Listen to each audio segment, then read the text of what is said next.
Good evening, and thank you so much for joining us for News 4 San Antonio at 6. I'm Robert Price.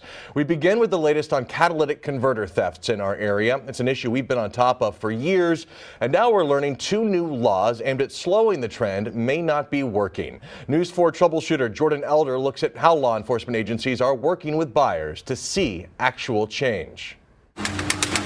New catalytic converter laws in Texas may be muddying the water for police departments, according to former Austin and Houston Police Chief Art Acevedo. Someone knowingly buying a stolen catalytic converter is committing a felony. Well, the person selling it's going to commit a misdemeanor. And so, we need to really fix that in the legislature. Sheriff Javier Salazar says they're trying to crack down on these thefts in Bexar County. We may set up a sting operation. We may come in and just do an inspection on the business. But the county has already seen more insurance claims filed for catalytic converter thefts through May of this year than all of last year combined. What it's going to take to curb converter theft is actually holding people accountable for doing the wrong thing. PGM of Texas owns this sprawling facility in San Marcos, breaking down and recycling catalytic converters from scrap yards and individuals. This is where the value's at. Rhodium and palladium are found inside these ceramic biscuits, metals so potent and valuable that one catalytic converter contains more of them than 700 pounds of ore from a mine. They're a hot commodity these days.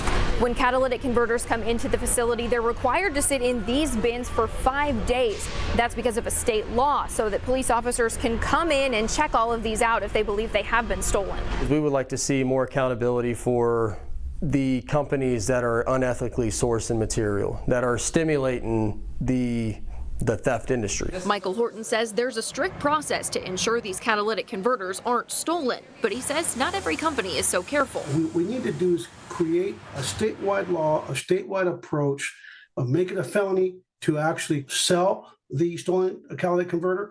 And then we need to treat this as it is, a serious, organized criminal activity. Acevedo and PGM of Texas are hoping to do that next session, already meeting with senators and representatives about how to fix the laws that were meant to help the first time around. Jordan Elder, News 4 San Antonio. We also reached out to the San Antonio Police Department about this. In a statement, they say there are steps vehicle manufacturers could take to help too. For instance, quote, stamp a component part serial number or a VIN on the catalytic converter to be able to link that converter to the specific vehicle it was taken from.